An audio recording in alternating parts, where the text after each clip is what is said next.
MLA Harish Rao మాట్లాడుతున్నారు, live ద్వారా చూద్దాం. వెంటనే కట్టండి, మీరు కట్టిన మరుక్షణమే మాఫీ చేస్తా అని ముఖ్యమంత్రి చెప్తాడు. వ్యవసాయ మంత్రి ఏమంటుండు, తొందరపడి పైన ఉన్నోళ్ళు కట్టకురు భయ్, మీరు కట్టినాక మళ్ళీ ఇంక ఇయ్యలేదని మమ్మల్ని అంటారు, ఇప్పుడే కట్టకురు, నేను చెప్పినప్పుడే కట్టుండని వ్యవసాయ మంత్రి అంటాడు. నీదేం క్యాబినెట్ మంత్రికి, నీకే శుద్ధి లేదు. నీ మంత్రిదో మాట, నీదో మాట. నువ్వేమో కట్టుమంటావు, నీ మంత్రి ఏమో కట్టకమంటాడు. నువ్వు కట్టుమన్నదే నిజమైతే నేను ఒక 5 పేర్లు చెప్తా. బొమ్మగారి రజిత, గ్రామం తడకమల్ల, 3,16,000 అప్పుంటే 1,16,000 రూపాయలు కట్టేసింది, నల్గొండ జిల్లా. మరి ఎప్పుడు ఇస్తావో చెప్పు. మరుక్షణం అన్నావు కదా రేవంత్ రెడ్డి, కట్టి 15 రోజులే. అట్లనే బచ్చు రంగయ్య, 2,18,000 అప్పుంటే మిత్తితో సహా 2 లక్షల పైన 38,000 ఉందంటే 38,000 కట్టిండు. SBI ADB నల్లగొండ మిర్యాలగూడ మండలం. ఈయనకి ఎప్పుడు చేస్తావో చెప్పు.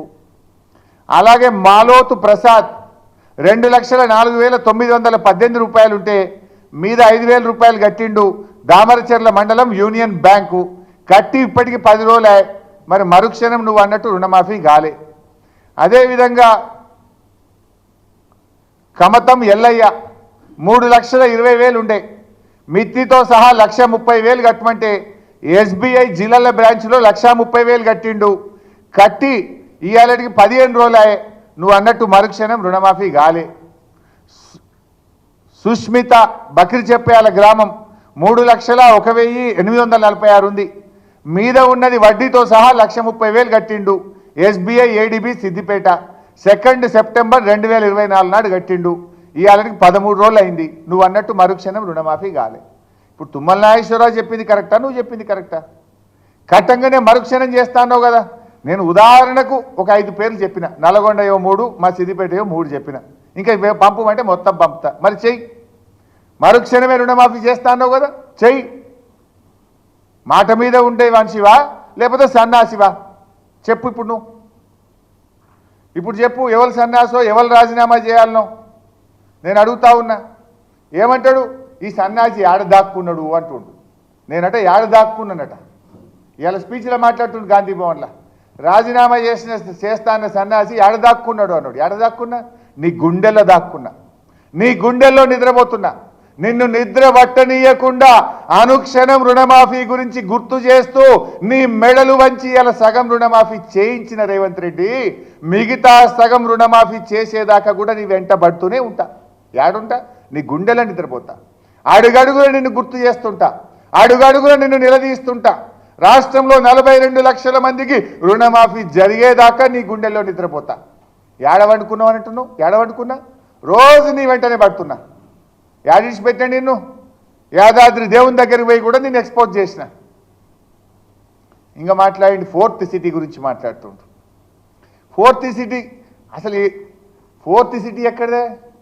దాని గురించి చెప్పు జర, ఎక్కడదో. ఫార్మా సిటీ కోసం ఈ దేశములోనే ఫార్మా హబ్గా ఇవాళ తెలంగాణ రాష్ట్రం ఉంది. ప్రపంచమే మన దిక్కు చూస్తుంది. ఇంకా మనకు దగ్గర ఉద్యోగాలు రావాలి, పెట్టుబడులు రావాలి, ఈ రాష్ట్రం ప్రపంచంలో నంబర్ 1 కావాలని ఆనాడు కేసీఆర్ గారు, కేటీఆర్ గారు 1,500 కోట్లు ఖర్చు పెట్టి 12,000 ఎకరాల భూమిని ఫార్మా సిటీ కోసం సేకరించారు. దాన్ని ఫార్మా ఇండస్ట్రీకి ఇవ్వకుండా నువ్వేదో దానికి 4th సిటీ పేరు పెట్టి రియల్ ఎస్టేట్ వ్యాపారం చేసే ప్రయత్నం చేస్తున్నావు. అది కాక నీ దగ్గర ఎక్కడితో చెప్పు, ఎక్కడిది 4th సిటీ? ఊదరగొడుతున్నావు. అంతా ఏదో నేనే చేసిన, ఈ 4th సిటీ అంతా ఏదో నా క్రియేషన్ అని మాట్లాడుతున్నావు. వెనకటికటి ఎవడో వంటంతా వండి పెట్టినాక వడ్డించడానికి వచ్చిందట, వడ్డించడానికి చేసి అంత నేనే చేసిన అన్నాడట.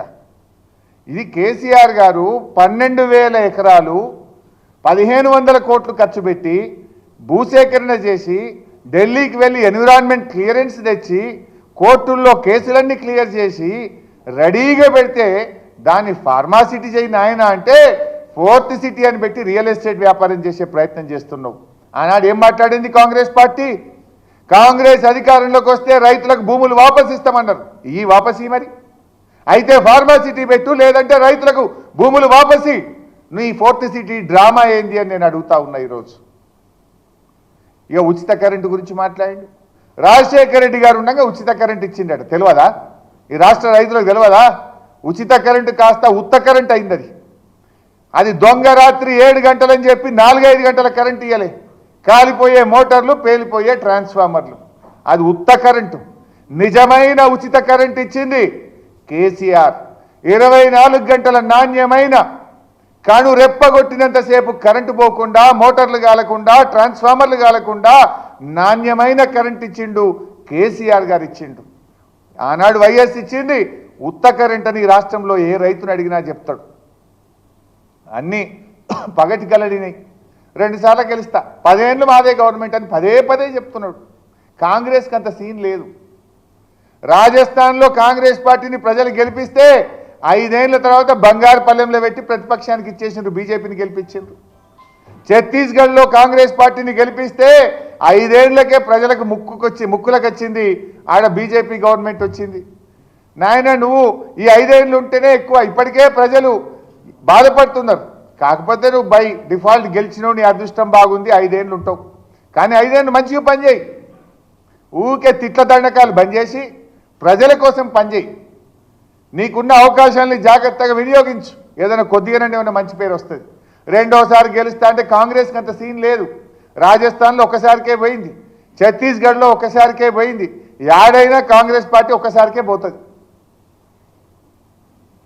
ఇక ఎంత పచ్చి అబద్ధాలంటే మేము టీచర్ల ట్రాన్స్ఫర్ చేసినామని ఇలా చెప్తున్నాడు గాంధీ భవన్లో. 18 ఏళ్ల కింద అయిందట టీచర్ ట్రాన్స్ఫర్లు. 18 ఏళ్లలో టీచర్ ట్రాన్స్ఫరే కాలేదట. ఇక రేవంత్ రెడ్డి వచ్చి 18 ఏళ్ల తర్వాత ఇప్పుడే ట్రాన్స్ఫర్లు చేసినా అని మాట్లాడుతుండు. అబద్ధాలు ఆడడానికి సిగ్గుండాలి. 2018లో కేసీఆర్ గారు ప్రభుత్వం ఈ రాష్ట్రంలో ఉపాధ్యాయుల బదిలీలు చేసింది నిజం కాదా రేవంత్ రెడ్డి అని నేను అడుగుతా ఉన్నా. 2018లో general transfers for teachers KCR గారు ప్రభుత్వం చేసింది. నీకెవడో ఆ స్క్రిప్ట్ రైటర్ చక్కగా లేడు. ఆ ముఖ్యమంత్రి పదవి ఇజ్జత్ నువ్వే తీసుకుంటున్నావు. ఇట్లా అబద్ధాలు ఆడితే టీచర్లు ఏమనుకుంటారు? టీవీలో చూసిన టీచర్లు ఏమనుకోవాలి? 18 ఏళ్ల కింద ట్రాన్స్ఫర్ అయింది, ఇప్పుడు నేనే చేసిన అంటే టీవీలలో చూసిన టీచర్లు నేను ఏమనుకుంటారు? నీ పరువు నువ్వు తీసుకున్నట్టు కాదా? నీ గౌరవం నువ్వు దక్కించుకున్నట్టు కాదా? నీ దక్కించుకుంటే దక్కించుకున్నావు ఆయన, కుర్చీ గౌరవం పోతుందని మాకు బాధ కలుగుతూ ఉంది. ఇక ఉచిత కరెంటు గురించి, స్కూళ్ళకి ఇప్పుడే ఉచిత కరెంట్ వచ్చిందట. అంతకుముందు కరెంటే లేదట స్కూళ్ళల్లో. అడుగుపో, ఏ స్కూల్లో పోయి అడుగుతావో. అంతకుముందు కరెంటే లేదట, కంప్యూటర్లన్నీ మూలకు పడ్డాయట. ఇక ఇప్పుడు రేవంత్ రెడ్డి వచ్చే స్కూళ్ళకు ఉచిత కరెంట్ ఇచ్చిందట. కేసీఆర్ గారు ఉన్న అంతకుముందున్న ప్రభుత్వాలు స్కూళ్లకు గ్రాంట్ ఇచ్చిండ్రు, స్కూల్ హెడ్ మాస్టర్లు కరెంటు బిల్లు కట్టిండ్రు. నువ్వు గ్రాంట్ బంద్ చేసినావు, డైరెక్ట్ కరెంట్ వాళ్ళకి కడుతున్నావు, గంతే తేడా. కేసీఆర్ స్కూళ్ళకి ఇచ్చిండు, స్కూల్ వాళ్ళు కరెంట్ బిల్లు కట్టిండ్రు. నువ్వు స్కూళ్ళకి ఇచ్చిండు, బంద్ పెట్టినావు, కరెంట్ వాళ్ళకి కడుతున్నావు. గాదానికి ఏదో నేనేందో ఉచిత కరెంట్ ఇచ్చినా, ఇక గతంలో లేనే లేదు, ఇప్పుడే కొత్తగా స్కూళ్ళకి కరెంట్ ఇచ్చింది అన్నట్టు బిల్డప్ ఇవ్వబట్టివి నువ్వు. ఇవాళ ఇంకో విషయం మీరు చూశారు. నిన్న మొన్న కాంగ్రెస్ పార్టీ ఆడుతున్న నాటకం స్పష్టంగా తెలిపోయింది. ఇవాళ రేవంత్ రెడ్డే దాడి చేపించిండు అని ఆయనే చెప్పిండు. మనోడే వాళ్ళ ఇంటికి పోయిండు అని చెప్పిండు. నేనే పంపినా అని చెప్పిండు రేవంత్ రెడ్డి. ఇప్పుడు ఏమవుతుంది? శ్రీధర్ బాబు ఏమో ఇద్దరు బీఆర్ఎస్ ఎమ్మెల్యేలే కొట్లాడుకున్నారని శ్రీధర్ బాబు అంటాడు. బట్టి విక్రమార్క ఉప ముఖ్యమంత్రి గారేమో ఇద్దరు బీఆర్ఎస్ ఎమ్మెల్యేలే కొట్లాడుకొని రాష్ట్రం పరువు తీస్తుండ్రు అంటాడు. రేవంత్ రెడ్డి నిన్న ఢిల్లీలో చిచ్చాట్లేమన్నాడు, గాంధీ బీఆర్ఎస్ఏ అన్నాడు. ఇవాళ ఏమంటాడు? గాంధీ భవన్లో చూడుండ్రు. ఇవాళ గాంధీ భవన్లో ఏమంటాడు? మనోడేనట. ఇక ఎవడు మనోడో ఈ పుణ్యాత్ముడు ఏం మాట్లాడతాడు?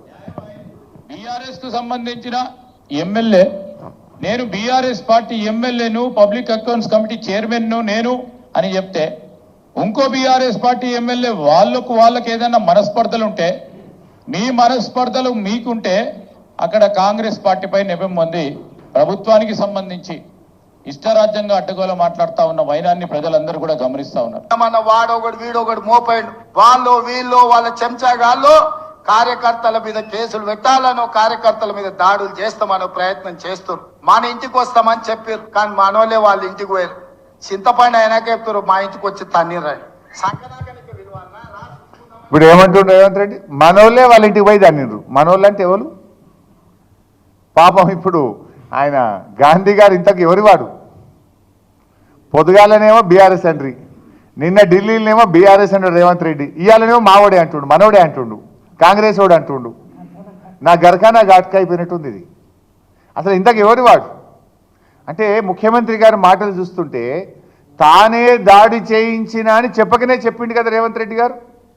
మళ్ళీ పైకి వెళ్ళేమంటాడు, హైదరాబాద్ బ్రాండ్ ఇమేజ్ దెబ్బతింటుంది, ఇదో సన్నాయి నొక్కులు నొక్కుతాడు. మళ్ళా ఒక ముఖ్యమంత్రి మాట్లాడాల్సిన భాషన, ఒక రాష్ట్రాన్ని పరిపాలించే విధానమా ఇది? నిజంగా కేసీఆర్ గారు ఆ రోజు ఆలోచించుంటే 9.5 ఏళ్లలో ఏమైతుండే?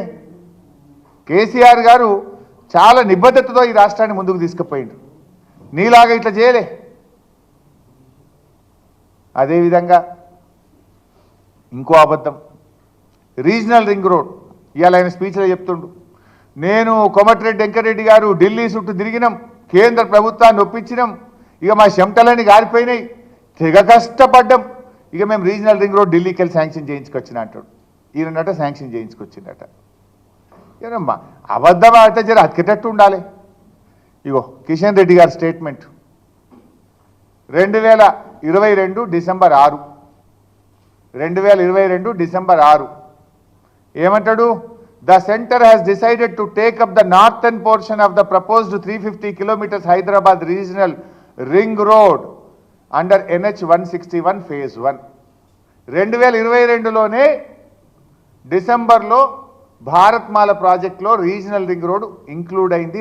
కేసీఆర్ గారు ముఖ్యమంత్రిగా ఉన్నప్పుడు బీఆర్ఎస్ ప్రభుత్వం పంపిన ప్రతిపాదనల మీద 2022లో మేము regional ring road south side sanction అయింది, అంటే నార్త్ సైడ్ శాంక్షన్ అయింది. అంటే మీరు ఇప్పుడు సౌత్ సైడ్ నువ్వు చేయించు, మరి నార్థన్ సైడ్ శాంక్షన్ మేము చేయించినాం 2022లో.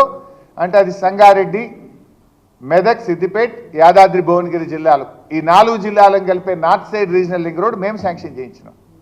మేము చేయించిన దాన్ని కూడా మేమే చేసినాం, తెగ కష్టపడ్డబట్టుండ్రు రేవంత్ రెడ్డి. మరి సౌత్ సైడ్ ఎందుకు చేయిస్తలేవు నాయన? మీరు వచ్చి 10 నెలలు కదా, సౌత్ సైడ్ చేయించు. మరి ఆ సౌత్ సైడ్ ప్రతిపాదన కూడా మేము పంపినాం, దాన్ని శాంక్షన్ తీసుకురాపో. అంటే బీఆర్ఎస్ ప్రభుత్వ హయాంలో శాంక్షన్ అయిన రీజనల్ రింగ్ రోడ్డు కూడా మేమే చేయించినామని ఈయన గారు అబద్ధం ఆడతాడు. అది 2022లో శాంక్షన్ అయింది, 2023లో ల్యాండ్ ఎక్విజేషన్ ప్రాసెస్ కూడా మొత్తం చేశాం. ఇవాళ నువ్వు 2024లో నేను చేసినా అని చెప్తే గింత పచ్చబద్దాలు మాట్లాడితే జనం ఏమనుకుంటారు? 2023లో పేపర్లలో అన్ని పేపర్లలో రీజనల్ రింగ్ రోడ్ నార్థన్ పార్ట్కు నోటిఫికేషన్ ఇచ్చారు ల్యాండ్ ఎక్విజేషన్. 2023లోనే పేపర్లలో యాడ్లు వచ్చినాయి. ఇప్పుడు నేను చేయించిన అంటే రేవంత్ రెడ్డి ఇలా గాంధీ భవన్లో పచ్చి అబద్ధం మాట్లాడుతున్నటువంటి పరిస్థితి. ఈ అబద్ధాలన్నీ చూస్తుంటే ఎట్లుందంటే, ఎందుకంటే ఎన్ని అబద్ధాలు ఇవాళ ఒక్కరోజే మీరు చూస్తే, రుణమాఫీ కాలేదు అయిపోయింది అని అబద్ధం ఆడిండు.